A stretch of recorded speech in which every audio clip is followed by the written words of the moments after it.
आज हम डिस्कस करेंगे complete inhibitors of renin angiotensin system.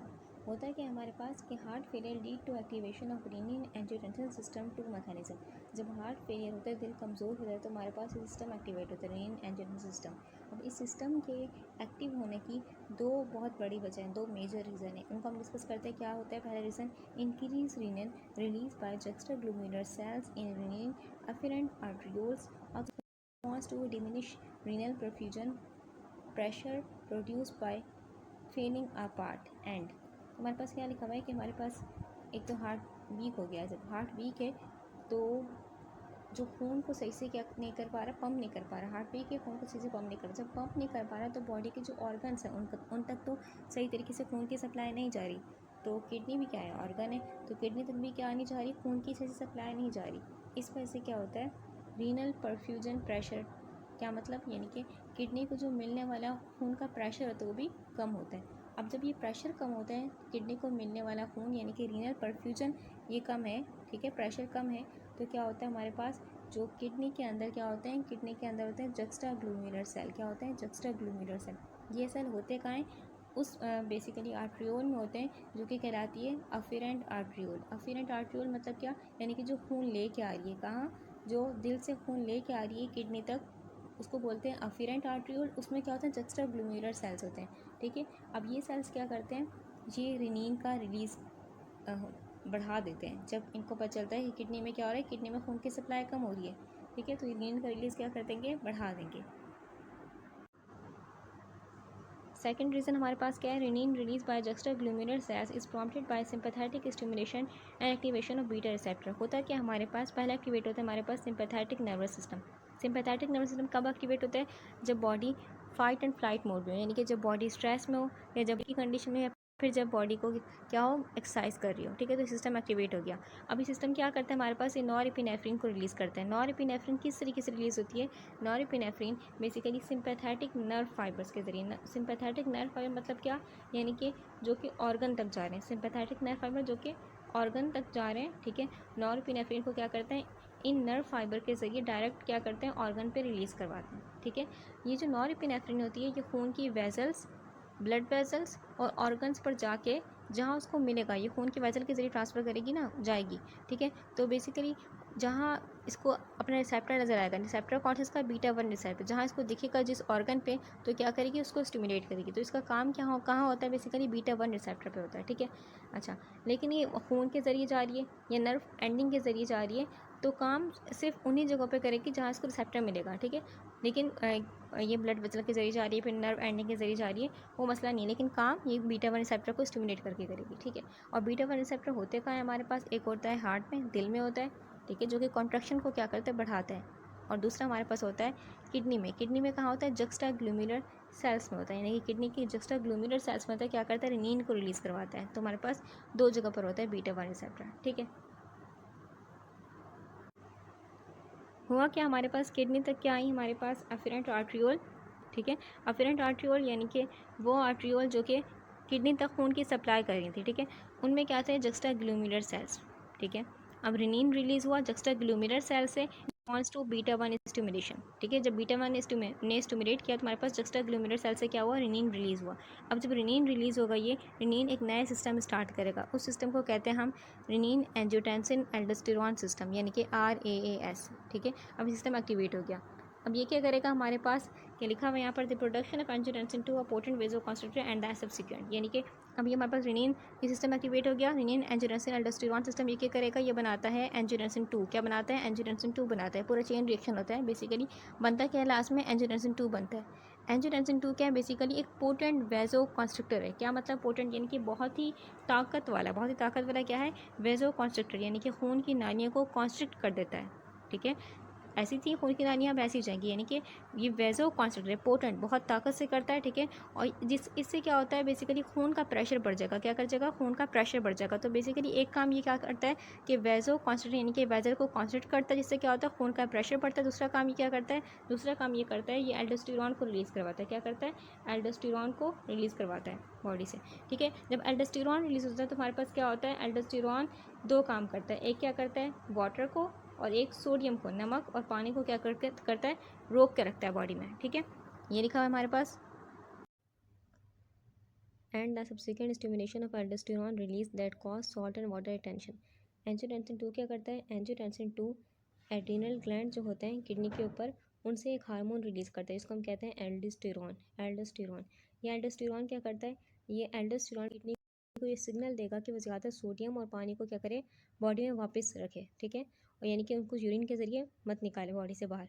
इस वजह से क्या होता है, बॉडी में फ्लूइड का वॉल्यूम बढ़ जाता है। किडनी क्या कर रही थी? किडनी वाटर और सॉल्ट को रिटेन करके रख रही होती है बॉडी में। Lead to the increase in the both preload and afterload that are the characteristics of the failing heart. Okay, क्या हमारे पास सॉल्ट एंड वाटर बॉडी में जमा हो रहे हैं, रुक रहे हैं, तो खून का वॉल्यूम बढ़ रहा है बॉडी में। अब ये खून का वॉल्यूम बेसिकली क्या बढ़ा रहा है? प्रीलोड को बढ़ा रहा है। प्रीलोड का मतलब क्या, यानी कि अब दिल को क्या मिल रहा है? ज़्यादा खून मिल रहा है, जिसको पंप करना पड़ा है दिल को। अब वहीं एंजियोटेंसिन 2 की वजह से क्या हो गया? खून के वेसल बॉडी में टाइट हैं, जिस जो कि करें, जो आफ्टरलोड को क्या करें? इंक्रीज़ कर रही हैं। यानी कि अब दिल क्या कर रहा है? दिल को ज़्यादा प्रेशर के अगेंस्ट क्या करना पड़ा है? खून को पुश करना पड़ रहा है, ठीक है। अब ये दोनों चीज़ें क्या होती हैं? हार्ट फेलियर में आम होती है, यानी कि हार्ट फेलियर में प्रीलोड बढ़ा होता है प्लस आफ्टरलोड भी बढ़ा, दोनों बड़े होते हैं। In addition, high level of angiotensin 2 and of aldosterone have direct detrimental effect on the cardiac muscle, favoring remodeling, fibrosis and inflammatory changes.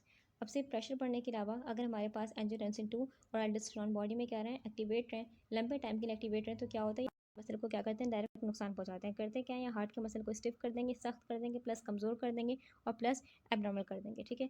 अब ये इन हार्मोन की वजह से बेसिकली होता क्या है? एल्डोस्टेरोन और एंजियोटेंसिन 2 की वजह से अगर बॉडी में लंबे टाइम के लिए एक्टिवेट रहेंगे तो होता है क्या है? हमारे पास बेसिकली हार्ट की शेप, यानी कि हार्ट के जो सेल्स हैं, ठीक है, वो चेंज कर लेंगे अपनी शक्ल, ठीक है। इसको हम कहते हैं रीमॉडलिंग होने स्टार्ट हो जाएगी। साथ में क्या होगा? फाइब्रोसिस। मतलब क्या होता है? यानी कि अब हार्ट के नॉर्मल सेल नहीं रहे, बल्कि नॉर्मल सेल की जगह क्या आ गए? जख्मी सेल हम बोल सकते हैं, जैसे कि जख्म वाले टिश्यूज़ बन गए, ठीक है।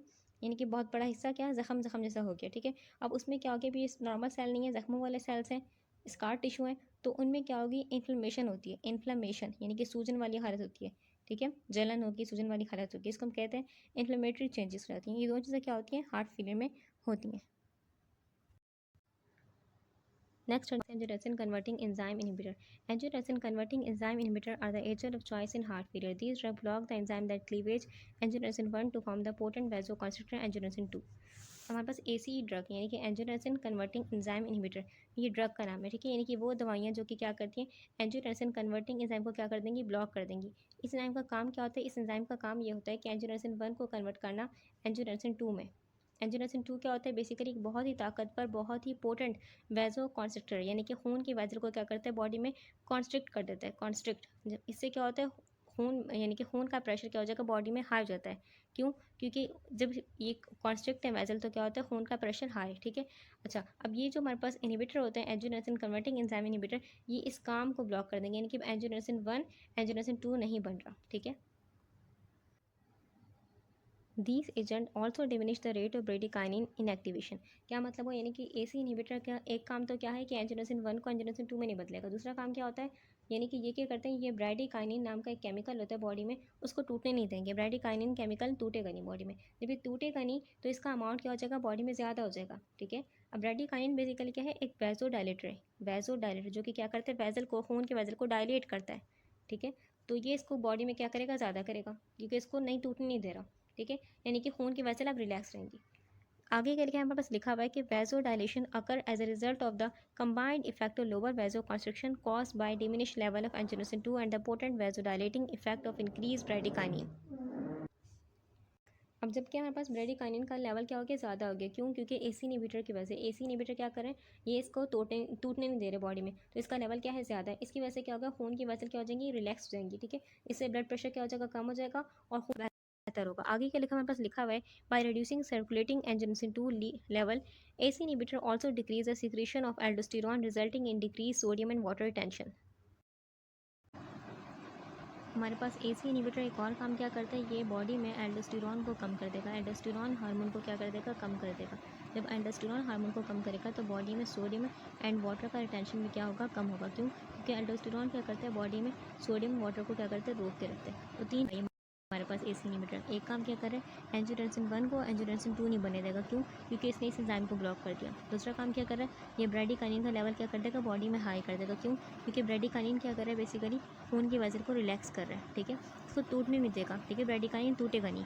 तीसरा काम क्या कर रहा है कि बॉडी में एल्डोस्टेरोन का लेवल क्या कर रहा है, लो कर रहा है। तो 3 काम कर रहे हैं। ये 3 काम क्या कर रहे हैं, बेसिकली दिल पे काम का जो प्रेशर है, दिल पे काम का प्रेशर कम कर रहे हैं और जो हार्ट फेलियर है उसमें इम्प्रूवमेंट आ रही है बिकॉज ऑफ दिस कि हमारे पास ये जो हार्ट की यानी कि हार्ट पे स्ट्रेस कम पड़ रहा है। Action on the heart, AC inhibitor decrease vascular resistance, venous tone and blood pressure. जो बॉडी में वेन्स होते हैं उनका काम क्या होता है कि खून को वापस हार्ट की तरफ लेके आना। इसमें क्या होता है, हल्के से मसल्स होते हैं जो कभी कॉन्स्ट्रिक्ट होते हैं कभी रिलैक्स होते हैं। अगर वेन्स टाइट होंगी यानी कि हाई वीनस टोन, यानी कि वेन्स क्या है, कॉन्स्ट्रिक्ट है, हम बोलते हैं हाई वीनस टोन, तो जो खून को वो लेके आएंगे, खून को तेज़ी से क्या करेंगे, तेज़ी से दिल की तरफ पुश करेंगे, यानी कि ज़्यादा प्रीलोड होगा।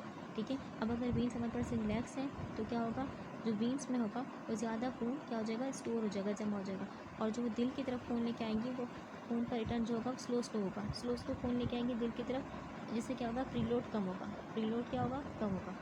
तो हमारे पास एसी इनहिबिटर क्या करते हैं, बेसिकली एसी इनहिबिटर एंजियोटेंसिन 2 को क्या कर देंगे, एंजियोटेंसिन 2 को ब्लॉक कर देंगे। ठीक है, अब एंजियोटेंसिन 2 नॉर्मली क्या करता है, वीन्स को क्या करता है, टाइट करता है, यानी कि वीनस टोन हाई करता है। ठीक है, अब इसको क्या कर देंगे, ब्लॉक कर देंगे, तो ये हमारे पास वीनस टोन हाई नहीं होगी। जब angiotensin converting enzyme inhibitor use करते हैं तो ये वीन्स क्या होती है, रिलैक्स रहती है, हमारे पास वीनस टोन कम होती है। तो ये बात यहाँ पर लिखी है हमारे पास, These drugs reduce preload and afterload resulting in an increased cardiac output। अब ये ड्रग हमारे पास एसी इनहिबिटर क्या करते हैं, प्रीलोड और आफ्टरलोड दोनों को कम करते हैं, जिससे क्या होता है, हमारे पास दिल होता है, दिल को क्या होती है, हमारे पास खून को पंप करने में आसानी होती है और आउटपुट होता है बढ़ जाता है। कार्डियक आउटपुट का मतलब क्या होता है, यानी कि हार्ट का खून पंप करने का टोटल अमाउंट, यानी कि कितना जो खून है वो पंप कर रहा है हार्ट, उसको बोलते हैं कार्डियक आउटपुट। तो हमारे पास दोनों को कम कर देते हैं। प्रीलोड तो किस तरीके से कम किया कि वीनस हमारे पास रिटर्न था उसको क्या कर दिया, हमारे पास कम कर दिया, यानी कि वीन्स को रिलैक्स कर दिया। आफ्टरलोड किस तरीके से कम होता है, हमारे पास जब कम खून आ रहा है दिल के अंदर तो जाहिर सी बात है कम ही पंप करेगा। ठीक है, तो हमारे पास यानी कि इस तरीके से समझें कि अगर कम अमाउंट होगी, कम अमाउंट ऑफ ब्लड है दिल में, तो ये जो हार्ट का काम होगा इफेक्टिवली हार्ट काम कर पाएगा अपना, यानी कि हार्ट सही से पंप कर पाएगा बिकॉज उसके पास क्या है, कम अमाउंट है। एंजियोटेंसिनोजन क्या है, ये इसको हम अल्फ़ा 2 ग्लोब्यूलिन बोलते हैं, ये खून में होती है एक किस्म की। इसकी हेल्प से क्या करता है, किडनी में जो रेनिन होता है, किडनी उस रेनिन को तोड़कर क्या बनाती है, एंजियोटेंसिन 1 बनाती है बिकॉज ऑफ दिस प्रोटीन। ठीक है, अब आगे हमारे पास क्या लिखा हुआ है, हमारे पास जो बेसिकली एसी इनहिबिटर होता है, एसी इनहिबिटर ये कर रहे होते हैं कि एंजियोटेंसिन 1 को एंजियोटेंसिन 2 में कन्वर्ट करते हैं। ठीक है, लेकिन एंजियोटेंसिन 2 जो हमारे पास होता है वो एक स्ट्रॉन्ग वैजो कॉन्स्ट्रिक्ट के ब्लड वेजल को क्या करता है, कॉन्स्ट्रिक्ट कर देता है, जिससे क्या होता है, खून का प्रेशर बढ़ता है बॉडी में। लेकिन एसी इनहिबिटर क्या करते हैं, एसी इनहिबिटर इस कन्वर्जन को रोक देंगे, एसी इनहिबिटर क्या कर देंगे, इस कन्वर्जन को रोक देंगे। अब इसलिए एंजियोटेंसिन क्या है, बॉडी में कम बन रहा है। एसी करते हैं, एंजियोटेंसिन 2 का लेवल कम कर देते हैं और जो ब्रेडिकाइनिन होता है हमारे पास उसको क्या कर देंगे, उसको टूटने से रोक देते हैं। ठीक है, इस वजह से क्या होता है, हमारे पास 4 मेन इफेक्ट प्रोड्यूस होते हैं, वैसोडाइलेशन होती है, सोडियम पानी कम रुकते हैं, प्रीलोड और आफ्टरलोड दोनों कम होते हैं और कार्डियक आउटपुट बढ़ता है। अब इसको पढ़ते हैं किस तरीके से होता है सब कुछ।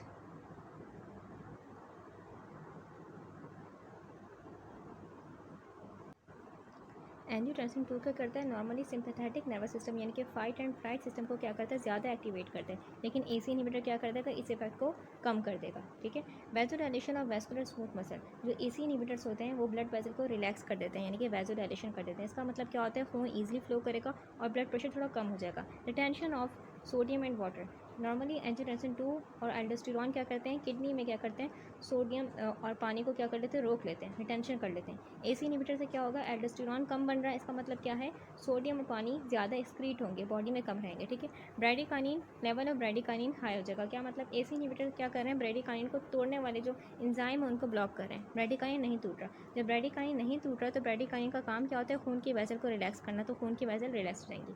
ठीक है, इसके बाद हमारे पास क्या लिखा हुआ है, डिक्रीज प्रीलोड एंड आफ्टरलोड। होगा क्या, जब हार्ट में प्रीलोड मतलब क्या होता है, प्रीलोड मतलब होता है जो हार्ट में आने वाला खून है, जो हार्ट में खून आ रहा है, ठीक है, उसको बोलते हैं प्रीलोड बोलते हैं, यानी कि फिलिंग प्रेशर प्रीलोड है। ठीक है, आफ्टरलोड मतलब क्या होता है, यानी कि हार्ट से जो खून पंप करते वक्त जो रेजिस्टेंस होती है, हार्ट जो खून पंप करते वक्त जो रेजिस्टेंस फील करता है, यानी कि ब्लड प्रेशर अगेंस्ट पंप, उसको हम बोलते हैं आफ्टरलोड। तो दोनों क्या होंगे, प्रीलोड आफ्टरलोड दोनों कम, क्योंकि खून कम आ रहा है, वेसल डायलेट है तो खून कम कम स्लो आ रहा है। जब कम खून आ रहा है तो कम खून पंप करना पड़ रहा है इसको, यानी कि कार्डियक आउटपुट इंक्रीज हो जाएगा। किस तरीके से, क्योंकि प्रीलोड आफ्टरलोड दोनों कम है, इस वजह से खून को जो पंप करने में हार्ट को आसानी होगी और इस वजह से कार्डियक आउटपुट बढ़ जाएगा, कार्डियक आउटपुट इंक्रीज हो जाएगा। AC also blunt the usual angiotensin II mediated increase in epinephrine and aldosterone seen in heart failure. AC inhibitor क्या करते हैं, एंजियोटेंसिन 2 के ज़रिए होने वाली एपिनेफ्रिन और एल्डोस्टेरॉन दोनों हार्मोन की जो बढ़ना होगा उन दोनों को रोक देंगे, जो नॉर्मली हार्ट फेलियर में होता है, ज़्यादा होता है कि एपिनेफ्रिन और एल्डोस्टेरॉन दोनों क्या हो रहे हैं, बॉडी में ज़्यादा होते हैं, बिकॉज क्योंकि एंजियोटेंसिन 2 रिलीज़ हो रहा होता है। ठीक है, तो बेसिकली होता है किस तरीके से, एपिनेफ्रिन कहाँ होता है, एपिनेफ्रिन जो हमारे पास होता है ये होता है हमारे पास एड्रिनल मेड्यूला, यानी कि किडनी के ऊपर क्या है, एड्रिनल ग्लैंड, एड्रिनल मेड्यूला यानी कि एड्रिनल ग्लैंड के अंदर वाला हिस्सा। ठीक है, यहाँ से रिलीज़ होता है। हार्ट फेलियर में क्या होता है, एंजियोटेंसिन 2 सिंपैथेटिक नर्वस सिस्टम को एक्टिवेट कर रहा था, स्टिमुलेट कर रहा था, जिससे इपिनेफ्रिन यानी कि एड्रीनलिन क्या हो रहा था, इपिनेफ्रिन का ही नाम है एड्रीनलिन, तो इपिनेफ्रिन एड्रीनलिन क्या होता है, रिलीज़ हो जाता है, जो कि ब्लड प्रेशर और हार्ट रेट को क्या करता है, बढ़ाता है। तो AC इनिबिटर क्या करता था, इस इफेक्ट को रोक देगा, यानी एंजियोटेंसिन 2 कम होने की वजह से ये जो हमारे पास इस एड्रिनल ग्लैंड के अंदर से यानी कि एड्रिनल मेडुला से हमारे पास एपिनेफ्रिन नहीं रिलीज़ होगा। ठीक है, अच्छा हमारे पास दूसरा जो हमारे पास ये एल्डोस्टेरॉन, तो एल्डोस्टेरॉन कहाँ से रिलीज़ होता है, ये हमारे पास होता है एड्रिनल कॉर्टेक्स से। एड्रिनल कॉर्टेक्स मतलब क्या, यानी कि जो ग्लैंड के इस ग्लैंड के बाहर वाला हिस्सा है, ठीक है, यहाँ से रिलीज़ होता है। ठीक है, अब एंजियोटेंसिन 2 क्या करेगा, एल्डोस्टेरॉन को भी क्या कर देगा, रोक देगा, उसको बढ़ना भी रोक देगा, यानी कि सोडियम और पानी रोक नहीं पाएगा बॉडी में। ठीक है, सोडियम और पानी क्या होगा, निकालेगा बॉडी से। अब AC इनिबिटर क्या करते हैं, एल्डोस्टेरॉन के बढ़ने को भी रोक देंगे। यहाँ ये बात लिखी हुई है। इसके बाद क्या लिखा है हमारे पास, लिखा हुआ है AC inhibitor improve clinical signs and symptoms in patient also receiving thiazide or loop diuretics and or digoxin। AC inhibitor क्या करते हैं, बच्चों में साइन एंड सिम्टम्स को कम कर देंगे, बेहतर कर देंगे, जो कि ऑलरेडी क्या ले रहे हो, थायजाइड डायरेटिक ले रहे हो, लूप डायरेटिक ले रहे हो, या फिर डिजॉक्सिन ले रहे हो। यानी कि हम बोल सकते हैं ये अगर अब ये दवाइयाँ पेशेंट ले रहे होंगे, ठीक है, और साथ में AC इनिबिटर्स भी ले रहे हैं, तो एक अच्छा इलाज होगा हार्ट फेलियर का। होता क्या है हमारे पास, जो AC इनिबिटर्स होते हैं बेसिकली वो डायरेटिक, ठीक है, और डिजॉक्सिन के साथ इसलिए बेसिकली इफेक्टिव माने जाते हैं क्योंकि ये मिलकर क्या करते हैं, हार्ट का लोड कम करेंगे, सोडियम पानी को क्या करेंगे, निकालेंगे बॉडी से, और हार्ट की जो पंपिंग होगी उसको क्या कर देंगे, बढ़ा देंगे। The use of AC inhibitor in the treatment of heart failure has significantly decrease both morbidity and mortality. Heart failure के ट्रीटमेंट में AC इनिबिटर से बीमारी और डेथ दोनों का रिस्क क्या होता है, कम होता है। Figure 16.6 show that the AC inhibitor enalapril decrease of cumulative mortality in patient with congestive heart failure. Figure 16.6 में क्या दिखा रही है, ये दिखा रही है कि इनहाल्पिल लेने से क्या हुआ, कंजस्टिव हार्ट फेलियर वाले पेशेंट में ओवरऑल क्या हो गया, कम हो गया। अभी देखते हैं कहाँ बनी है पिक्चर, ये रही पिक्चर हमें क्या बता रही है, इसमें हमें दिख रहा है एक है हमारे पास एक्स एक्सिस और एक है वाई एक्सिस। ठीक है, अब एक्स एक्सिस में क्या बना हुआ है हमारे पास, एक्स एक्सिस में टाइम बना हुआ है मंथ में, ठीक है, महीनों में टाइम दिया गया, यानी कि कितने मंथ तक ट्रीटमेंट दिया गया, 0 से 12 मंथ तक। ठीक है, कितने मंथ तक क्या हो गया, कितने महीनों तक पेशेंट को ट्रीटमेंट दिया गया।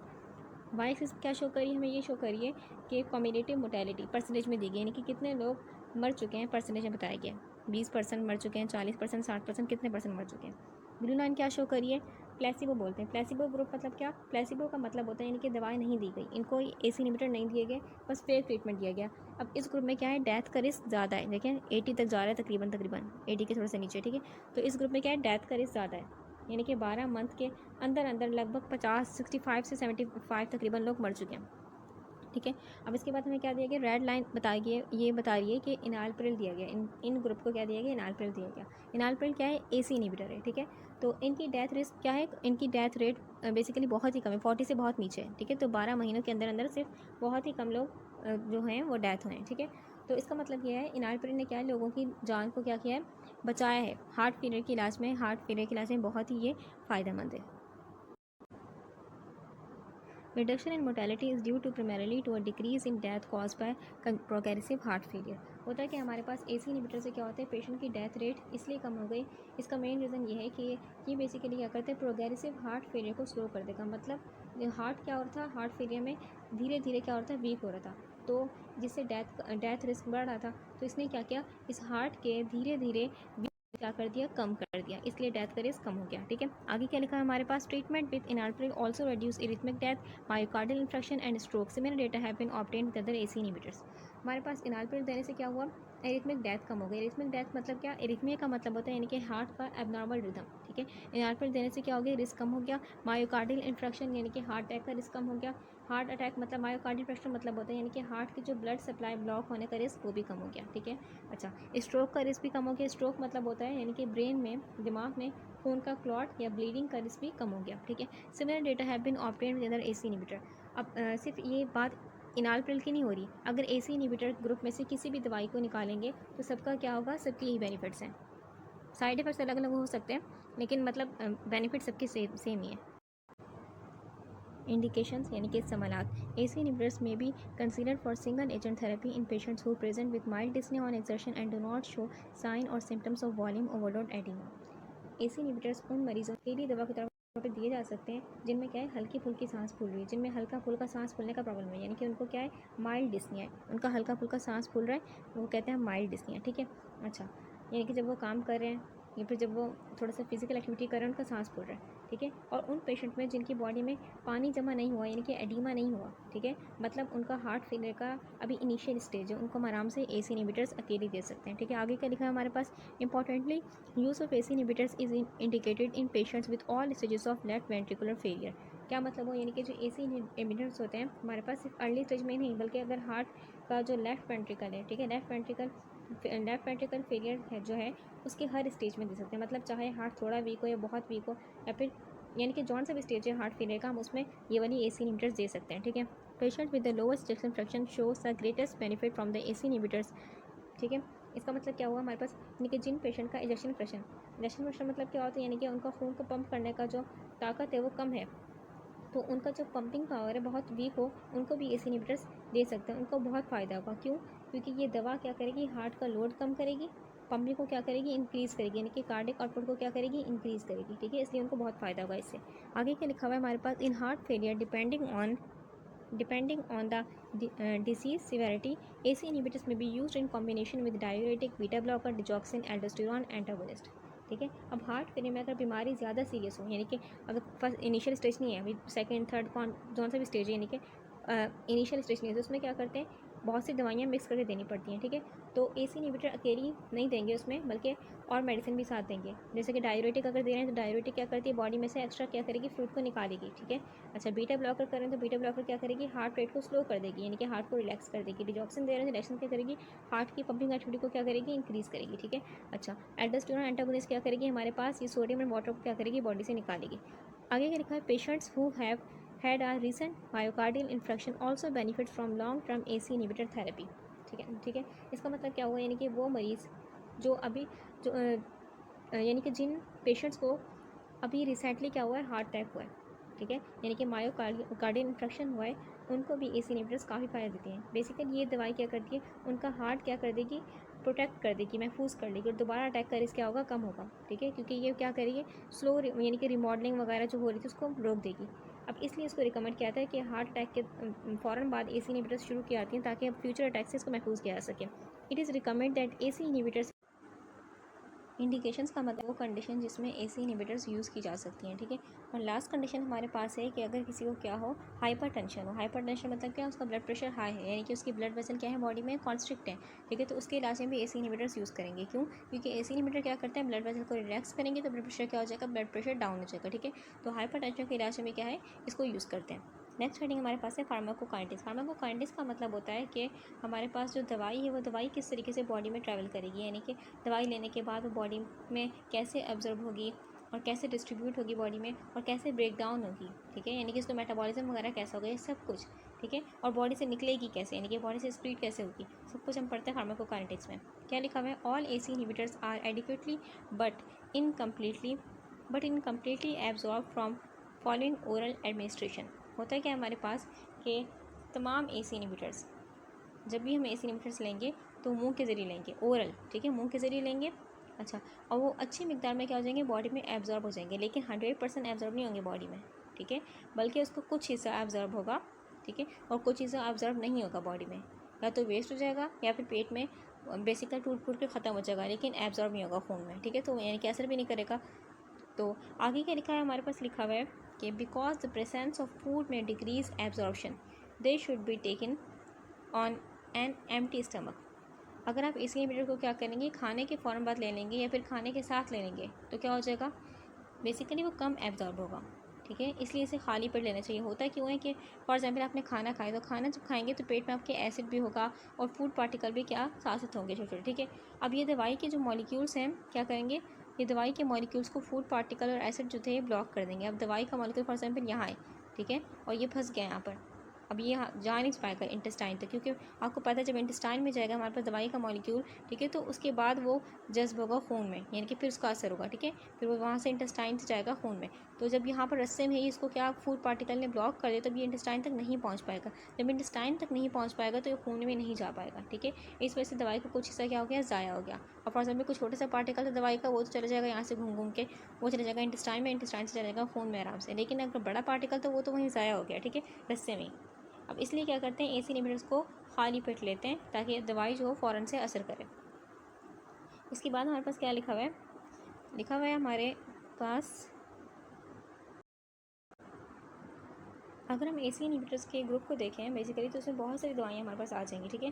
तो उसमें से एक्सेप्शंस है, ऐसा नहीं कि हर दवाई को खाली पेट लेना है, बल्कि हमने दो दवाइयाँ जैसे कि कैप्टोप्रिल हमारे पास है एक, और एक हमारे पास मिऑक्सीप्रिल, ठीक है। इन दोनों को क्या करना है, हमेशा खाली पेट लेना है, क्योंकि ये अगर खाने के साथ लेंगे, खाने के फ़ौरन बाद लेंगे तो खाना या फिर एसिड बेसिकली इनके रास्ते में क्या बनेगा, रुकावट, और इंटेस्टाइन तक नहीं जा पाएंगे सही से, ठीक है, तो सही से एब्जॉर्प्शन नहीं होगी इनकी। बाकी दवाइयाँ हमारे पास हो गई जैसे कि लिसिनोप्रिल वगैरह हो गया, रामिप्रिल वगैरह हो गया, इनको हम आराम से ले सकते हैं, यानी कि खाली पेट भी ले सकते हैं, खाने के बाद भी ले सकते हैं। क्यों, क्योंकि इनका जो स्ट्रक्चर है वो इस तरीके से कि अगर ये जब रस्ते में जाएगा, बॉडी के जा रहा होगा, तो ये बेसिकली खाना या फिर हमारे पास एसिड वगैरह इनके रस्ते में रुकावट नहीं बनेगा, आराम से इंटेस्टाइन में जा सकता है, ठीक है, और वहाँ से खून में जज्ब हो जाएगा, तो इनका मसला नहीं है। बाकी बस कैप्टोप्रिल और मिऑक्सीप्रिल को हमने हमेशा खाली पेट लेना है, और इनको हम खाली पेट भी ले सकते हैं बाकियों को, और बेसिकली खाने के साथ भी ले सकते हैं, ठीक है।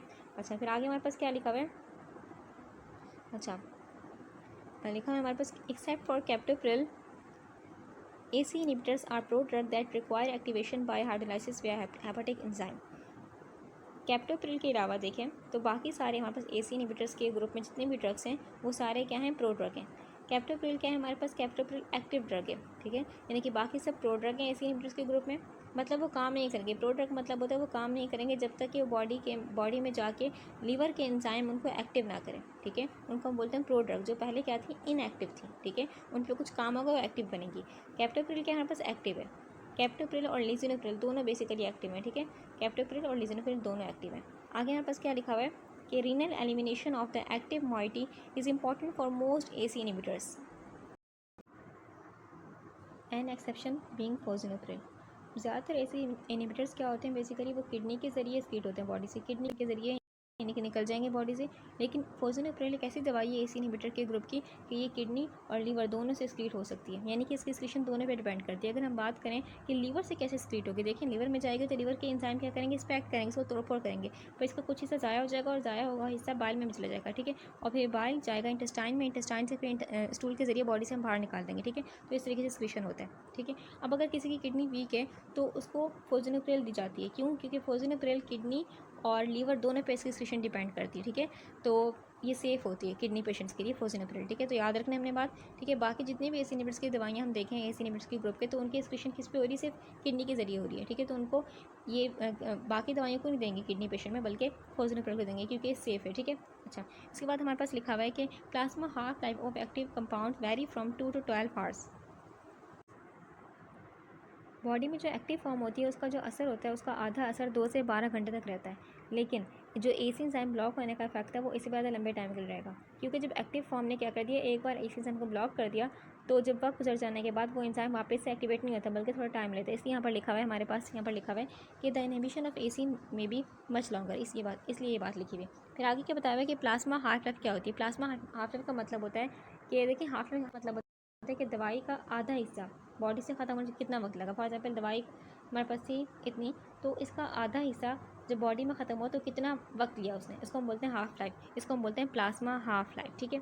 अच्छा, फॉर एग्जाम्पल देखें अगर हम बात करें कि हमने कोई दवाई ली थी तो हमारी बॉडी में फ़ौरन ख़त्म वो काम करती रहती है, ठीक है, वो काम करती रहती है, फ़ौरन ख़त्म नहीं होती बल्कि थोड़ा थोड़ा करके बॉडी से निकलती है, यूरिन के जरिए निकलेगी या फिर लीवर के जरिए निकलेगी, ठीक है, थोड़ा थोड़ा करके निकलेगी, ठीक है। अच्छा, अब फॉर एग्जाम्पल हमने क्या ली, जब दवाई ली, ठीक है, तो उसका जो यानी कि वो दवाई आधी ख़त्म हुई 4 घंटे में, इतनी थी, इतनी ख़त्म हो गई बॉडी में, 4 घंटे लगे उसको ख़त्म होने में इतनी, ठीक है। अब उसके बाद क्या हो जाएगा, हमारी बॉडी में 4 घंटे के बाद सिर्फ इतनी दवाई रहेगी, ठीक है, सिर्फ इतनी दवाई रह चुकी है। अब अगले 4 घंटे में क्या होगा, इसका आधा होगा, इतनी रह जाएगी, ठीक है। अगले 4 घंटे में फिर क्या होगा, इसका आधा होगा, यानी कि इसका हाफ करते रहेंगे, ठीक है। इस तरीके से बॉडी में ख़त्म होती है, एकदम ख़त्म नहीं होती है बल्कि आधे आधे करके ख़त्म होती है। The newer compound ramipril and fosinopril requires once a daily dosing. होता है क्या, हमारे पास रामिप्रिल और फोजिनोप्रिल दोनों क्या है, दोनों का दिन में एक ही डोज काफ़ी है। क्यों? क्योंकि जो इनका असर है लंबे टाइम के लिए रहता है, यानी कि मोर इफेक्टिव है, ठीक है। इनका असर लंबे टाइम के लिए रहता है क्योंकि इनका प्लाज्मा हाफ लाइफ क्या है, ज़्यादा है, ठीक है। अच्छा, और ये क्या करती है, ये जो एंजाइम है इस एंजाइम को उसको बहुत स्ट्रांगली ब्लॉक करती है, फिर दोनों काम करती है, इसलिए क्या है इनका ये इफेक्टिव है। इनके दिन में एक ही डोज काफ़ी है, ठीक है। आगे क्या लिखा है हमारे पास, एडवर्स इफेक्ट। नेक्स्ट हेडिंग हमें दिख रही है एडवर्स इफेक्ट। एडवर्स इफेक्ट का मतलब होता है कि दवाई लेने के बाद जो नेगेटिव असरात बॉडी पे हो रहे हैं उनको बोलते हैं एडवर्स इफेक्ट, जो हम नहीं चाह रहे लेकिन फिर भी हो रहे हैं और होंगे क्योंकि हम दवाई इस्तेमाल कर रहे हैं, ठीक है। तो लिखा हुआ है these include postal hypertension, renal insufficiency, hyperkalemia and persistent dry cough. पहले लिखा है पोस्टल हाइपरटेंशन। इसका मतलब क्या होता है कि एसी इनहिबिटर्स का काम क्या होता है हमारे पास कि खून की वेजल को रिलैक्स करना, ठीक है, यानी कि वेजल डायलेशन करना, जिससे क्या होता है ब्लड प्रेशर डाउन हो जाता है, ठीक है। अब जब खड़े होंगे, यानी कि आप एसी इनहिबिटर्स यूज़ कर रहे हैं और जब खड़े होंगे तो आपको चक्कर चक्कर फील आते हैं। क्यों? क्योंकि हमारे पास जो खून का फ्लो होता है वो पैरों की तरफ चला जाता है, ठीक है। खड़े होने पर क्या होता है, खून का फ्लो पैरों की तरफ जा रहा है और जो दिमाग तक खून का फ्लो है यानी कि सही से नहीं जा रहा, ठीक है, जब खड़े हो रहे हैं तो चक्कर भी आते हैं, इसी वजह से आते हैं क्योंकि हमारे पास खून का फ्लो पैरों की तरफ जा रहा है। इसी को हम बोलते हैं पोस्टरल हाइपरटेंशन। नेक्स्ट लिखा है हमारे पास, लिखा हुआ है इनसफिशिएंसी रीनल, ठीक है, यानी कि रीनल इनसफिशिएंसी मतलब क्या हुआ, यानी कि एसी इनहिबिटर्स क्या करते हैं हमारे पास, एंजियोटेंसिन 2 को क्या कर देंगे, ब्लॉक कर देंगे। जब एंजियोटेंसिन 2 ब्लॉक है हमारे पास किडनी में जो खून का फ्लो सही से कंट्रोल नहीं हो पा रहा है, क्योंकि एंजियोटेंसिन 2 क्या कर रहा है हमारे पास, एंजियोटेंसिन 2 बेसिकली करता है किडनी में खून का फ्लो कंट्रोल करता है। अब ये एंजाइम ये ब्लॉक है हमारे पास तो किडनी सही से काम नहीं करेगी, यानी कि किडनी तक खून का फ्लो कम है तो ये किडनी का जो काम होगा वो भी स्लो होगा, ठीक है। तो किडनी इफेक्टेड होगी, इसको हम बोलते हैं रीनल इनसफिशिएंसी, ठीक है। आगे लिखा हुआ है हाइपर कैलेमिया। हाइपर कैलेमिया का मतलब होता है, देखिए एंजियोटेंसिन 2 क्या हमने ब्लॉक कर दिया, ठीक है। जब एंजियोटेंसिन 2 ब्लॉक है हमारे पास तो बेसिकली जो एल्डोस्टेरॉन हार्मोन वो भी नहीं बनेगा, ठीक है, एल्डोस्टेरॉन हार्मोन भी नहीं बन रहा। जब वो नहीं बन रहा तो एल्डोस्टेरॉन का काम क्या था कि सोडियम वाटर को क्या करे, बॉडी से बॉडी में रोक के रखे सोडियम वाटर को, पोटेशियम को बॉडी से बाहर निकाले। जब ये हमारे पास एल्डोस्टेरॉन ब्लॉक है तो sodium and water basically potassium हमारे पास बॉडी में रुक रही है, निकल नहीं रही बॉडी से, ठीक है। तो पोटेशियम जब बॉडी में रुक रही है तो हाइपर कैलीमिया यानी कि पोटेशियम बॉडी में ज़्यादा होने का खतरा होता है, ठीक है, इसको हम बोलते हैं हाइपर कैलीमिया। नेक्स्ट लिखा हुआ है एंजियो एडिमा। एंजियो एडिमा का मतलब होता है कि जब बेसिकली एसी इनहिबिटर से हमारे पास क्या हो रहा है, एसी इनहिबिटर क्या कर रहा था, एसी इनहिबिटर कि ब्रेडिकानिन नाम का जो केमिकल था बॉडी में उसको टूटने नहीं दे रहा था, वरना ये टूट रहा था ब्रेडिकानिन, ठीक है। तो ब्रेडिकानिन जब टूटेगा नहीं, ब्रेडिकानिन का लेवल बॉडी में हाई होगा, ठीक है। जब बॉडी में हाई होगा तो ये बेसिकली एलर्जिक टाइप सॉइलिंग पैदा करता है, जैसे कि मुंह, कभी कभी लिप्स, कभी कभी गला फूल जाता है, ठीक है। ये कभी कभी डेंजरस भी हो सकता है, ठीक है। इसको हम बोलते हैं एंजियो एडिमा, यानी कि मुंह या गला वगैरह फूल जाना, ठीक है, बिकॉज ऑफ ब्रेडिकानिन, ठीक है। एंड परसिस्टेंट ड्राई कफ, ये भी ब्रेडिकानिन की वजह से होता है। ब्रेडिकानिन टूट नहीं रहा, बॉडी में ज़्यादा है तो क्या होती है हमारे पास, खुश खांसी होती है, इरिटेशन होती है, लंग्स में बेसिकली इरिटेशन होती है और ड्राई कफ होती है, बार बार रहती है। इसको हम बोलते हैं बेसिकली परसिस्टेंट ड्राई कफ, ठीक है। इसके एडवर्स इफेक्ट हमारे पास ये हैं। The potential for symptomatic hypotension with AC inhibitor therapy requires careful monitoring. अगर कोई बंदा AC इनहिबिटर यूज़ कर रहा है तो उसका ब्लड प्रेशर बहुत कम हो सकता है, इसको हम बोलते हैं हाइपोटेंशन उसको हो सकता है, यानी कि उसका ब्लड प्रेशर बहुत डाउन हो सकता है, ठीक है। इस वजह से पेशेंट को ध्यान से मॉनिटर करना ज़रूरी होता है कि उसका ब्लड प्रेशर नॉर्मल है या नहीं है, ठीक है, उसको ध्यान से मॉनिटर करते रहना चाहिए, ठीक है। अच्छा, हमारे पास सिम्टोमेटिक हाइपोटेंशन का मतलब क्या होता है, इसका मतलब ये होता है यानी कि इतना ब्लड प्रेशर डाउन हो जाए कि अब उसकी निशानियाँ ज़ाहिर होने लग जाएँ, ठीक है। सिम्टोमेटिक हाइपोटेंशन सिम्टम से निकला है, सिम्टोमेटिक मतलब सिम्टम, ठीक है। हाइपोटेंशन यानी कि ब्लड प्रेशर लो है, ठीक है, ब्लड प्रेशर इतना लो है कि उसकी अलामात ज़ाहिर हो रही हैं। क्या क्या अलामात ज़ाहिर हो रही हैं कि चक्कर आ रहे हैं पर्सन को, ठीक है, बेहोशी जैसी फील हो रही है, थकान और कमज़ोरी फील हो रही है, उसकी आंखें जो हैं उसको ब्लड विजन हो रही है, ठीक है, और उसको बेहोशी हो सकती है सीवियर केसेस में। अगर बहुत ज़्यादा उसका ब्लड प्रेशर डाउन हो जाएगा तो उसको बेहोशी भी हो सकती है, ठीक है। आगे लिखा है हमारे पास कि AC inhibitor should not be used in pregnant women because these agents are toxic to the fetus. Pregnant woman में AC इनहिबिटर्स चाहिए, क्यों? क्योंकि ये AC इनहिबिटर्स उनके फीटस की ग्रोथ के लिए बहुत ही नुकसानदेह हो सकता है। AC इनहिबिटर्स क्या करते हैं, ये एंजियोटेंसिन 2 को नॉर्मली ब्लॉक कर देंगे। जब एंजियोटेंसिन 2 ब्लॉक है, एंजियोटेंसिन 2 बेसिकली क्या करता है, नॉर्मली फीटस में क्या करता है, उनकी किडनी और खून की वेजल की सही ग्रोथ के लिए बहुत ज़रूरी है, किडनी और खून की वेजल की सही ग्रोथ के लिए। अभी जब एंजियोटेंसिन 2 ब्लॉक है हमारे पास तो होगा क्या कि किडनी सही से काम नहीं करेगी, किडनी सही से काम नहीं करेगी यानी कि फीटस को क्या हो गया, रीनल फेलियर हो गया। अब जब किडनी सही से काम नहीं करेगी तो फीटस क्या नहीं बनाएगा, फीटस यूरिन नहीं बनाएगा, यूरिन नहीं बन रहा। जब यूरिन नहीं बन रहा तो बेसिकली जिसका एमनियोटिक फ्लूइड होता है, एमनियोटिक फ्लूइड मतलब क्या, यानी कि फीटस के इर्द गिर्द एक पानी जैसे कोई स्ट्रक्चर होता है, उसको हम बोलते हैं एमनियोटिक फ्लूइड, ठीक है। तो जो एमनियोटिक फ्लूइड होगा, ठीक है, वो कम हो जाएगा। जब एमनियोटिक फ्लूइड कम हो जाएगा उसको हम बोलते हैं ऑलिगो हाइड्रोमेनोस, ओलिगो हाइड्रोमेनोस, ठीक है। अब ये हो जाएगा। अमनाटिक फ्लूइड कम होने से क्या हो जाएगा, जो फीटस की ग्रोथ होगी, मूवमेंट, दोनों में इफेक्ट पड़ेगा। फीटस की ग्रोथ भी सही नहीं होगी, मूवमेंट भी सही नहीं कर पाएगा, ठीक है। अच्छा, अब स्कल और बोन पे भी इसका इफेक्ट पड़ेगा फीटस की। और अगर बहुत शदीद केस में क्या हो सकता है कि अगर अमनाटिक फ्लूइड बहुत ही कम हो गया तो फीटस मर भी सकता है, ठीक है। तो बहुत ही खतरनाक होता है, एसी इनहिबिटर्स नहीं यूज़ करने चाहिए प्रेगनेंसी में, बल्कि उसकी जगह कोई सेफ ब्लड प्रेशर मेडिसिन ले सकते हैं, जैसे कि हम ले सकते हैं मिथाइल डोपा ले सकते हैं, या फिर लेबिटालोल ले सकते हैं, ठीक है। तो हमने लेकिन एसी इनहिबिटर्स नहीं यूज़ करना है। नेक्स्ट क्लास हमारे पास है ARBs, ठीक है। हम इससे पहले AC इनहिबिटर्स मुकम्मल डिस्कस कर चुके हैं। अब डिस्कस करेंगे हम ARBs यानी कि angiotensin receptor blocker. Angiotensin receptor blocker are non peptide orally active compound. इसका मतलब नॉन पेप्टाइड का मतलब देखिए, हमारे पास दवाइयाँ जो होती हैं दो किस्म की होती हैं, एक होती है नॉन पेप्टाइड, एक होती है पेप्टाइड। पेप्टाइड वो होती हैं, यानी कि पेप्टाइड का लफ्ज़ निकला है हमारे पास अमाइनो एसिड से, प्रोटीन से, ठीक है। प्रोटीन अमाइनो एसिड बात एक है, ठीक है। पेप्टाइड हमारे पास जो होती हैं उनमें क्या होता है, यानी कि जो उनके मॉलिक्यूल हैं बेसिकली किससे मिलके बने हुए हैं, अमाइनो एसिड से मिलके बने हुए हैं, अमाइनो एसिड से मिलके बने हुए हैं, ठीक है। यानी कि जो हमारे पास इनका स्ट्रक्चर होता है पेप्टाइड, बेसिकली इनका दवाइयों का उनका जो स्ट्रक्चर थोड़ा कॉम्प्लेक्स होता है, थोड़ा मुश्किल होता है। और जब हम उनको मुंह के ज़रिए देते हैं, मुंह के ज़रिए ली फॉर एग्जाम्पल दवाई, तो क्या हो जाएगा, हमारे पास हमारी बॉडी का जो डाइजेस्टिव सिस्टम है, डाइजेस्टिव सिस्टम इनको क्या कर लेगा, तोड़ फोड़ लेगा, यानी कि इनको डाइजेस्ट कर लेगा, जैसे प्रोटीन को करता है, ठीक है, इसको भी कर लेगा, ठीक है। तो जब इसकी असली फॉर्म खून तक नहीं पहुँचती पेप्टाइड दवाइयों की, ठीक है, अगर इसको मुंह के ज़रिए लेंगे तो ये इसका हाजमा हो जाएगा, यानी कि इसको डाइजेस्ट कर लिया जाएगा, ठीक है। तो इसकी असली फॉर्म नहीं पहुंचती खून तक, ठीक है, सही से असर नहीं होता। तो नॉन पेप्टाइड हमारे पास एसी इनहिबिटर्स सॉरी ARBs क्या है, नॉन पेप्टाइड, यानी कि ये क्या है, इनमें कोई अमाइनो एसिड नहीं है, यानी कि प्रोटीन से मिलकर नहीं बनी है। तो हम इनको लेंगे मुंह के जरिए तो क्या हो जाएंगी, आसानी से इंटेस्टाइन तक पहुँचेंगे, फिर आसानी से इंटेस्टाइन से खून तक पहुँच जाएंगी और इनका असर अच्छा होगा, ठीक है। यानी कि ओरली एक्टिव का मतलब होता है हमारे पास कि ये मुँह से लेने पर भी क्या कर रही हैं, मुँह से लेने पर भी सही से काम कर रही हैं, एक्टिव तरीके से काम कर रही हैं। अगर फॉर एग्जाम्पल कोई दवाई पेप्टाइड वाली है, तो इसको किस तरीके से लेंगे, मुंह के जरिए लेंगे तो डाइजेस्ट हो जाएगी, तो हम क्या करते हैं, इसको इंजेक्शन के तौर पर इस्तेमाल करते हैं, एज अ इंजेक्शन, ठीक है।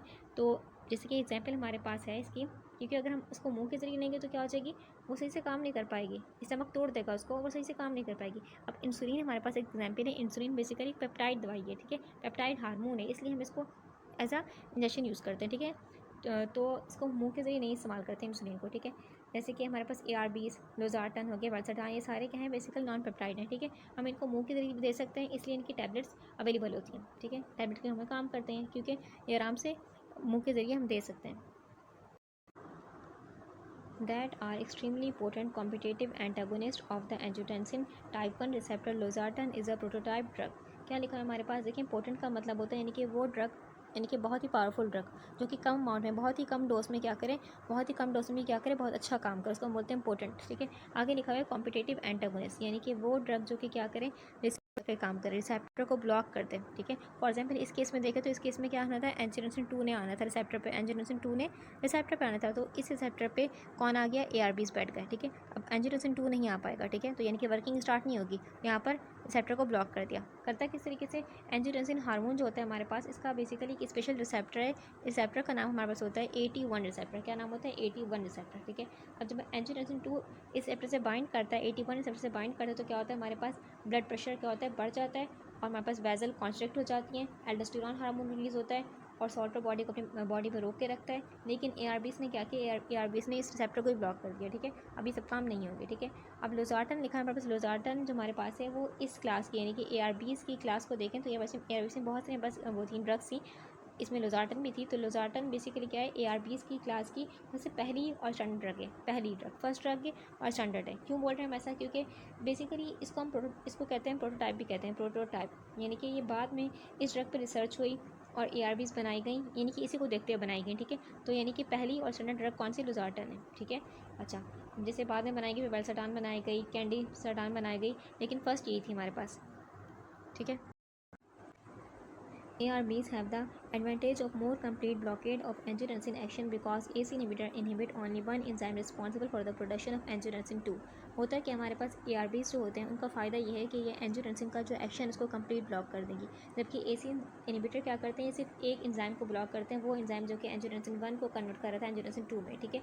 होता है कि हमारे पास AC इनहिबिटर्स होते हैं, ठीक है, वो क्या कर रहे थे, एंजियोटेंसिन 1 को एंजियोटेंसिन 2 में कन्वर्ट नहीं होते, उस एंजाइम को ब्लॉक करते हैं। उस एंजाइम का नाम क्या था, AC enzyme, angiotensin converting enzyme, लेकिन सिर्फ बॉडी में सिर्फ एक एंजाइम नहीं है जो कि ऐसा काम कर रहा है कि एंजियोटेंसिन 1 को 2 में कन्वर्ट कर रहा है। बॉडी में और भी कई एंजाइम है जो कि क्या कर रहे हैं, एंजियोटेंसिन 1 को 2 में कन्वर्ट कर सकते हैं। तो इसलिए जो हमारे पास AC इनहिबिटर्स होते हैं वो 100% क्या करते हैं, 100% ब्लॉक नहीं करते, यानी कि 100% ब्लॉक नहीं कर रहे, ठीक है। 100% ऐसा नहीं हो रहा कि एंजियोटेंसिन 2 बन ही नहीं रहा, ठीक है।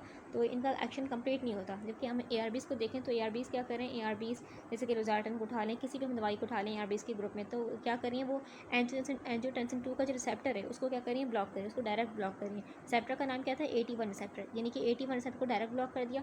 अब चाहे एंजियोटेंसिन 2 किसी भी तरीके से बना हो, चाहे वो AC एंजाइम के जरिए बना हो या फिर किसी एंजाइम से बना हो, वो रिसेप्टर पे आके काम ही नहीं कर पाएगा, ठीक है। रिसेप्टर पे आएगा, रिसेप्टर तो ब्लॉक है ऑलरेडी, तो यहाँ पर जब लगेगा नहीं तो काम ही नहीं कर पाएगा, ठीक है। तो हमारे पास ARBs क्या करती हैं, कंप्लीट ब्लॉक करती हैं, ठीक है। यहाँ पर ये लिखा हुआ था हमारे पास। Further the ARBs do not effect on bradykinin level. AC inhibitor use करने से क्या हो रहा था, हमारे पास ब्रेडिकाइनिन का लेवल बॉडी में हाई हो रहा था और क्या हो रही थी, खांसी होती, स्वाइलिंग जैसी कंडीशन हो रही थी। जबकि ARBs यूज़ करने से सब कुछ नहीं हो रहा है, यानी कि ARBs ब्रेडिकाइनिन के लेवल को इफेक्ट नहीं कर रहा। ऑल तो ARB have action similar to those of AC inhibitors, they are not therapeutically identical, ठीक है। क्या मतलब वो, यानी कि हमारे पास ARBs का काम AC इनहिबिटर से जैसा ही होता है, AC इनहिबिटर जैसा ही है, आइडेंटिकल है, लेकिन दोनों बिल्कुल हैं, ऐसा नहीं बोल सकते दोनों बिल्कुल एक जैसे हैं, यानी कि थेराप्यूटिकली आइडेंटिकल नहीं है। क्या मतलब थेराप्यूटिकली मतलब होता है, यानी कि दो दवाइयाँ बिल्कुल सेम इफेक्ट सेम रिजल्ट दें, ऐसा नहीं हो रहा, ठीक है। दोनों का काम, दोनों का जो काम बेसिकली मिल रहा है आपस में, लेकिन ऐसा नहीं कि बिल्कुल सेम काम करें, ठीक है। इनके मैकेनिज्म, साइड इफ़ेक्ट्स और कुछ क्लिनिकल रिजल्ट भी क्या है, डिफरेंट होते हैं, ठीक है। इसलिए कंप्लीटली सेम नहीं है, बल्कि थोड़ा बहुत मिल रहे हैं दोनों AC इनहिबिटर और ARBs, ठीक है। Even so, ARBs are a substitute for AC inhibitors in those patients who cannot tolerate the latter. क्या मतलब, यानी कि फिर भी अगर कोई पेशेंट, कोई मरीज़ ऐसा है जो कि AC इनहिबिटर बर्दाश्त नहीं कर पा रहा, क्योंकि AC इनहिबिटर के बहुत सारे साइड इफेक्ट थे, सूखी खांसी हो रही थी, ब्रेडिकाइनिन का लेवल हाई हो रहा था और स्वाइलिंग वगैरह हो रही थी, तो ये कंडीशंस हो रही थी, ठीक है। तो अगर कोई पेशेंट्स को टॉलरेट नहीं कर पा रहा तो क्या होता है, उसको ARBs पे शिफ्ट किया जाता है, क्योंकि ARBs क्या है, वही काम करी है, यानी कि थोड़ा मिलता जुलता काम करें तो ARBs पे शिफ्ट करते हैं। ARBs को फिर वो ARBs में साइड इफेक्ट नहीं है कि खुश खांसी वगैरह और ब्रेडिकाइनिन के लेवल को इफेक्ट नहीं कर रहा, तो ARBs पे उसको शिफ्ट कर दिया जाता है। नेक्स्ट हेडिंग हमारे पास है action on the cardiovascular system. All the ARBs are approved for the treatment of hypertension based on their clinical efficacy in lowering blood pressure and reducing the morbidity and mortality related with hypertension. होता है कि हमारे पास जो ARBs होते हैं, ARBs की group के हम किसी भी ड्रग को उठा लें, ठीक है, उन सब को हम हाइपरटेंशन के इलाज में यूज़ कर सकते हैं। क्यों? क्योंकि हाइपरटेंशन में क्या होता है, हमारे पास खून की वेसल कॉन्स्ट्रिक्ट हो जाती हैं, ठीक है, ब्लड प्रेशर हाई होता है, ठीक है। जबकि हमारे पास ARBs क्या करती हैं, ARBs पूरी तरीके से क्या कर देंगी, एंजियोटेंसिन 2 के रिसेप्टर को ब्लॉक कर देती हैं। एंजियोटेंसिन 2 क्या कर रहा था हमारे पास, बेसिकली क्या करता है, खून के वेसल को कॉन्स्ट्रिक्ट करता है, तब ये रिसेप्टर ब्लॉक है, तब ये काम नहीं होगा, ठीक है। तो हाइपरटेंशन का इलाज अच्छे से होता है, ARBs को हम आराम से यूज़ कर सकते हैं, ठीक है। क्योंकि क्लिनिकल ट्रायल्स ने प्रूव किया है, यानी कि बहुत सारी क्लिनिकल रिसर्च वगैरह हुई इन पे और प्रूफ है कि ये क्या करती हैं, हाइपरटेंशन का इलाज अच्छे से करती हैं, ठीक है। आगे क्या लिखा हुआ है, indicated about the their use in heart failure is a substitute for AC inhibitors in those patient with severe cough or angioedema. यानी कि हम जैसे पहले पढ़ चुके हैं कि हार्ट फेलियर में ARBs को हम तब देते हैं, तब इस्तेमाल करते हैं जब पेशेंट AC इनहिबिटर बर्दाश्त नहीं कर पा रहा, यानी कि उसको AC इनहिबिटर से क्या हो रही है, खुश खांसी हो रही है, फिर उसको एंजियोएडिमा हो रहा है, स्वाइलिंग वगैरह हो रही है, तो हम उसको ARBs देते हैं, ठीक है। यानी कि अल्टरनेटिव है, हम बोल सकते हैं AC इनहिबिटर का क्या है, अल्टरनेटिव है, ठीक है। नेक्स्ट हेडिंग हमारे पास है फार्माकोकाइनेटिक। इसका मतलब होता है यानी कि दवाई ARBs बॉडी में किस तरीके से ट्रैवल कर रही है, बॉडी में किस तरीके से इनका एक्सक्रीशन वगैरह हो रहा है। स्टार्ट करते हैं, all the drug are orally active and require only once a day dosing. यानी कि जो ARBs होती हैं ये मुंह से हम दे सकते हैं, इनमें से किसी भी इस ग्रुप की किसी भी दवाई को उठाएं आप, ठीक है। ARBs ग्रुप की किसी भी दवाई को उठाएं, इन सबको हम मुँह के जरिए दे सकते हैं, ठीक है। और इनका जो असर होता है लंबे टाइम के लिए रहता है, ठीक है, इसलिए इनके दिन में एक ही डोज काफ़ी होती है।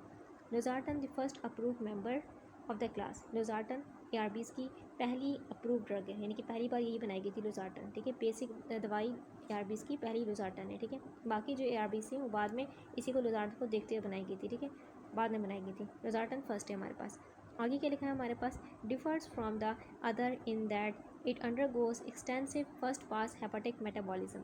लोजार्टन क्या है, बाकी ARBs से अलग है। क्यों? क्योंकि ये लीवर में क्या करती है, फर्स्ट पास मेटाबॉलिज्म से गुजरती है। फर्स्ट मेटाबॉलिज्म का मतलब क्या है, यानी कि लीवर में गई, लीवर में जाके क्या होगी, ये एक्टिव होगी, यानी कि लीवर में जाके इसको एक्टिवेट किया जाएगा। ये एक्टिव नहीं होती, लीवर में जाके इसको एक्टिवेट किया जाएगा, ठीक है।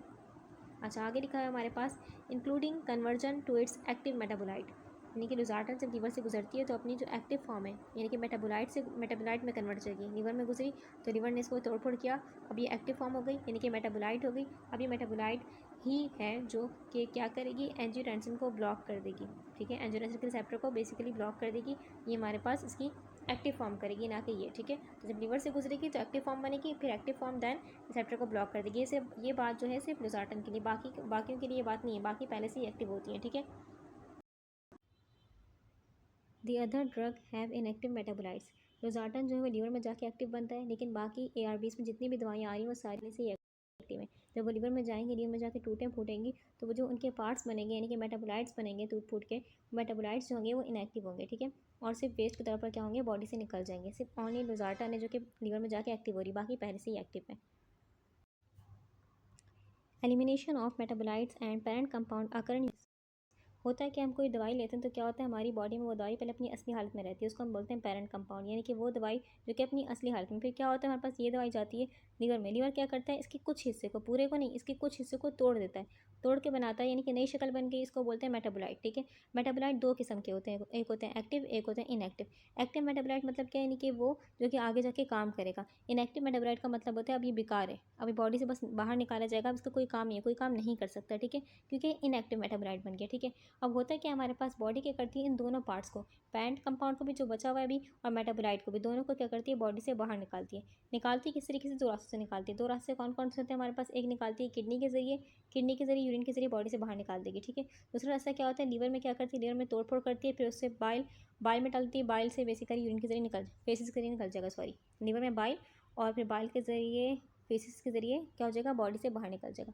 ठीक है, अच्छा, हमारे पास सिर्फ लोजार्टन ऐसी है जो कि क्या है, लीवर में जाके क्या बन रही है, लीवर में जब टूट रही है तो बेसिकली इसको जो मेटाबोलाइट बन रहा है वो एक्टिव मेटाबोलाइट बन रहा है लोजार्टन का। ठीक है, अच्छा, और जब लोजार्टन होती है हमारे पास, उसका कुछ हिस्सा निकलता है यूरिन के जरिए, यानी किडनी के जरिए फिल्टर होता है, कुछ हिस्सा निकलता है बेसिकली लीवर के जरिए। ठीक है, और बाकी जितनी भी ARBs हमारे लोजार्टन के अलावा, उनकी जो सारी हैं वो सारी पहले से क्या होती हैं, एक्टिव होती हैं। ठीक है, और वो बेसिकली निकलती हैं, ज़्यादातर निकलती हैं फेसिस के जरिए निकल जाती हैं। ठीक है, अच्छा,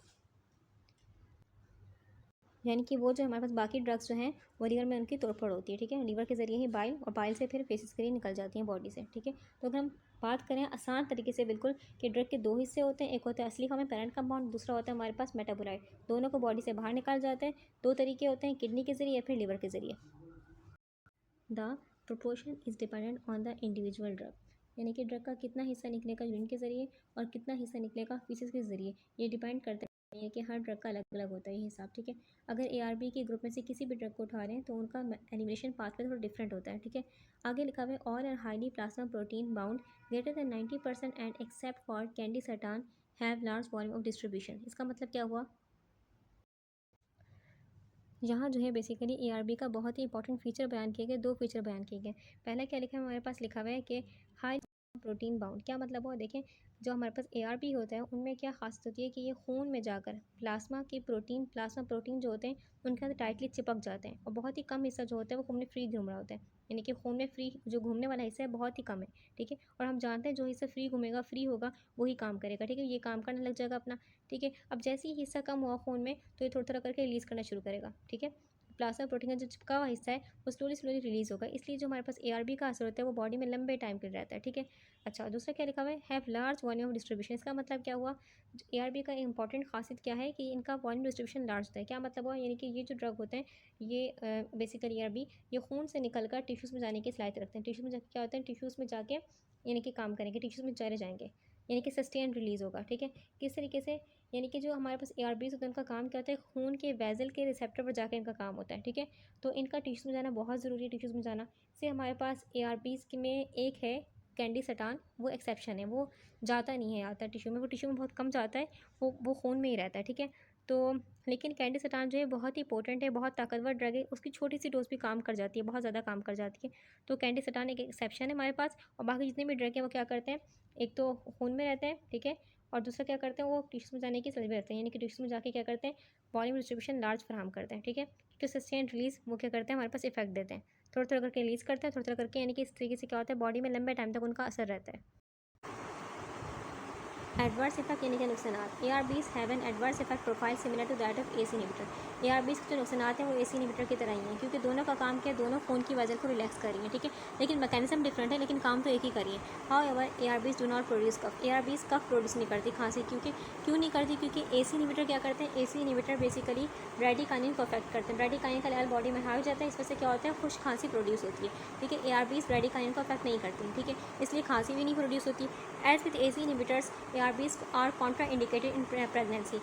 साथ ही मना थी प्रेगनेंसी में, same as it is ARBs ही मना है प्रेगनेंसी में। क्यों? क्योंकि ARBs क्या करेंगी और AC इनहिबिटर दोनों क्या करती है, दोनों बेसिकली क्या करती हैं, दोनों जो फीटस की किडनी है उसको अफेक्ट करती हैं। फीटस की किडनी अफेक्ट की मतलब फीटस सही से यूरिन प्रोड्यूस नहीं कर पा रहा, और एमनोटिक फ्लूइड जो होगा इससे अफेक्ट होगा, क्योंकि एमनोटिक फ्लूइड बनता है किससे, फीटस की यूरिन से बनता है, ठीक है, और यूरिन नहीं है तो मतलब ये फ्लूइड कम है, और अगर बहुत कम हो जाएगा तो फीटस डेथ हो सकती है, ठीक है, और अगर थोड़ा सा कम है तो बेसिकली ये जो फीटस की ग्रोथ डेवलपमेंट पे क्या पड़ेगा, इसका असर पड़ेगा, ठीक है, और रीनल फेलियर हो सकता है, ठीक है। तो हमारे पास ये एडवर्स इफेक्ट है ARBs के।